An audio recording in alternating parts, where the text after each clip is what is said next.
أعوذ بالله من الشيطان الرجيم. بسم الله الرحمن الرحيم. الرحمن علم القرآن خلق الإنسان علمه البيان الشمس والقمر بحسبان والنجم والشجر يسجدان والسماء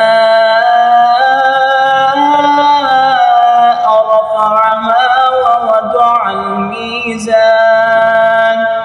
ألا تطغوا في الميزان وأقيموا الوزن بالقسط ولا تخسروا الميزان والأرض وضعها للأنام فيها فاكهة والنخل ذات الأكمام والحب ذو العصف والريحان فبأي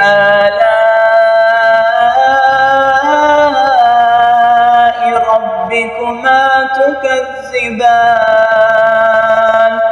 خلق الإنسان من صلصال كالفخار وخلق الجان من مارج من نار فبأي آلاء ربكما تكذبان رب المشرقين ورب المغربين فبأي آلاء ربكما تكذبان مرج البحرين يلتقيان بينهما برزخ لا يبغيان فبأي آلاء ربكما تكذبان يخرج منهما اللؤلؤ والمرجان فبأي آلاء ربكما تكذبان وله الجوار المنشآت في البحر كالأعلام فبأي آلاء ربكما تكذبان كل من عليها فان ويبقى وجه ربك ذو الجلال والإكرام فبأي آلاء ربكما تكذبان يسأله من في السماوات والأرض كل يوم هو في شأن فبأي آلاء ربكما تكذبان سنفرغ لكم أيها الثقلان فبأي آلاء ربكما تكذبان يا معشر الجن والإنس إن استطعتم أن تنفذوا من أقطار السماوات والأرض فانفذوا لا تنفذون إلا بسلطان فبأي آلاء ربكما تكذبان يرسل عليكما شواظ من نار ونحاس فلا تنتصران فبأي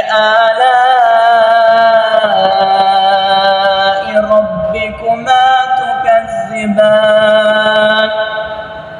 فإذا انشقت السماء فكانت وردة كالدهان فبأي آلاء ربكما تكذبان فيومئذ لا يسأل عن ذنبه إنس ولا جان فبأي آلاء ربكما تكذبان يعرف المجرمون بسيماهم فيؤخذ بالنواسي والأقدام فبأي آلاء ربكما تكذبان هذه جهنم التي يكذب بها المجرمون يطوفون بينها وبين حميم آن فبأي آلاء ربكما تكذبان ولمن خاف مقام ربه جنتان فبأي آلاء ربكما تكذبان ذواتا أفنان فبأي آلاء ربكما تكذبان فيهما عينان تجريان فبأي آلاء ربكما تكذبان فيهما من كل فاكهة زوجان فبأي آلاء ربكما تكذبان متكئين على فرش بطائنها من استبرق وجنى الجنتين دان فبأي آلاء ربكما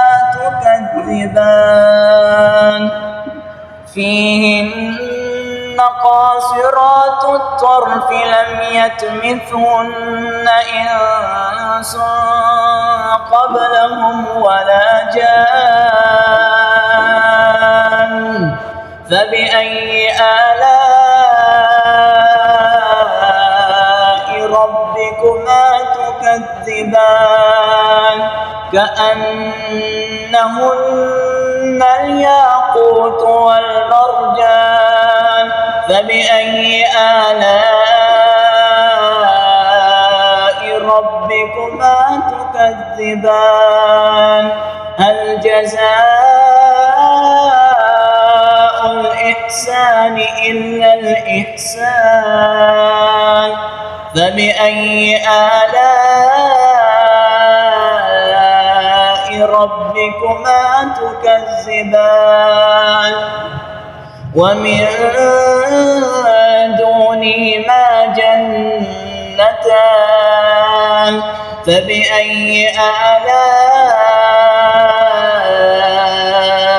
ربكما تكذبان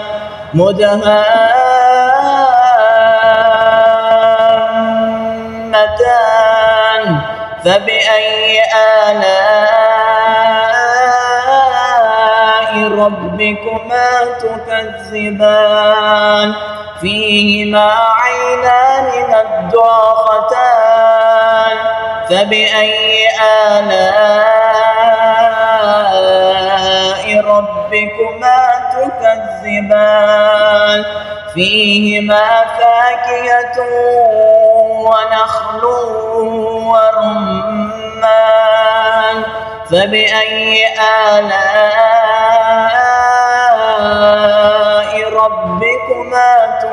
تكذبان فيهن خيرات حسان فبأي آلاء ربكما تكذبان حور مقصورات في الخيام فبأي آلاء ربكما تكذبان لم يطمثهن إنس قبلهم ولا جان فبأي آلاء ربكما تكذبان متكئين على رفرف خضر وعبقري حسان فبأي آلاء ربكما تكذبان تبارك اسم ربك ذي الجلال والإكرام.